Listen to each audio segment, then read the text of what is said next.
Salut les amis de la bibliothèque. Alors c'est l'heure des best-of et moi j'ai fait une petite particularité, je suis allé 2 par 2, 2 DVD, 2 BD, 2 livres. Le film de Jeanne Henry qui s'appelle « Je verrai toujours vos visages » qui parle d'un sujet hyper intéressant qui est la justice réparative en fait. Si vous ne savez pas ce que c'est la justice réparative, c'est tout un concept de justice où les victimes et ceux-là qui perpétuent les actes délictueux se rencontrent pour discuter. Ça a été mis en place dès 2014 en France, donc c'est très expérimental encore.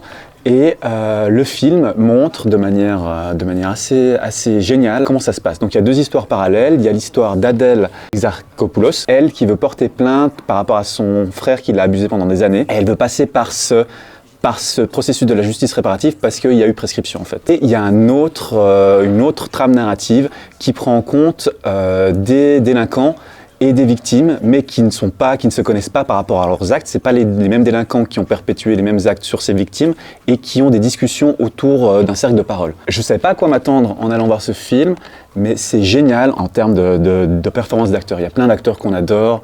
Il y a Fred de Marais Fred, je m'excuse, je sais jamais son nom. Il y a Gilles Lelouch, il y a Leila Bekti.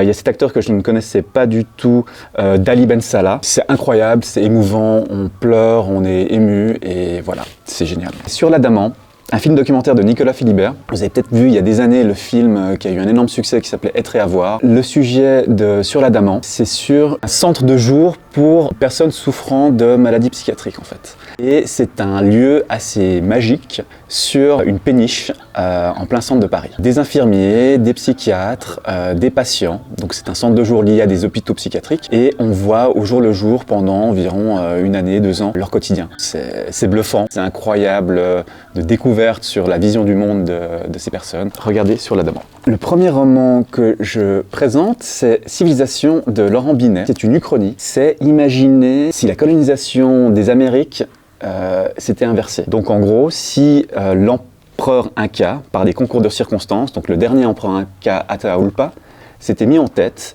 de venir nous coloniser, nous, en Europe, et qu'il ait réussi en fait. C'est assez génial, c'est assez jouissif sur un retournement historique tel, avec un peu les mêmes destins narratifs que ce qui est arrivé dans les Amériques au XVe siècle, sauf que ça se passe en Europe en fait. C'est assez génial qu'on connaisse ou pas l'histoire par rapport à ce que ça changerait.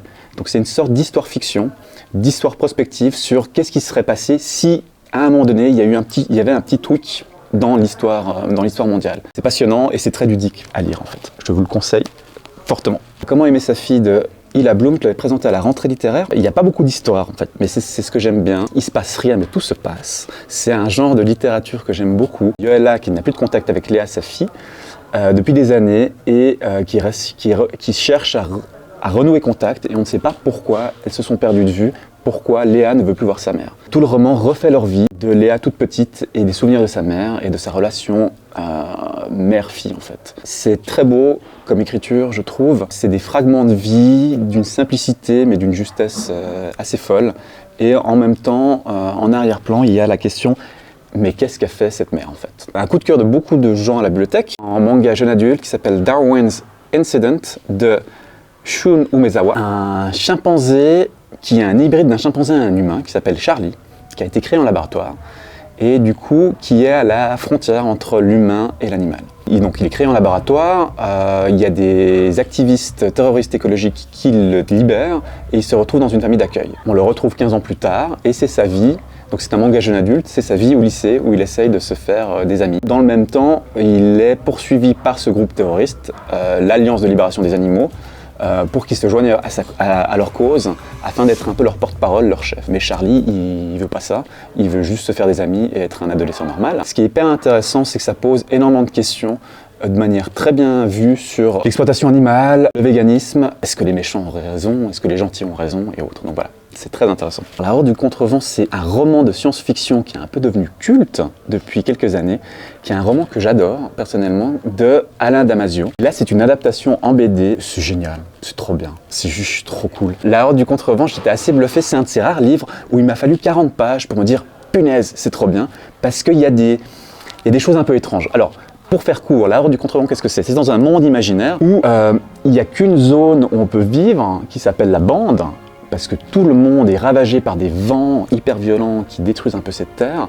Et du coup, il y a cette horde, il y a cette tribu qui veulent, dont le mythe, dont la raison d'être est de remonter l'extrême amont en fait. Et personne n'y arrive, personne n'est arrivé à remonter cette bande de terre en fait. Et ce qui est très intéressant dans ce livre et dans cette adaptation aussi, c'est que dans cette horde, il y a plein de personnages, il y en a 14-15, qui ont tous des fonctions spécifiques pour arriver à survivre en fait.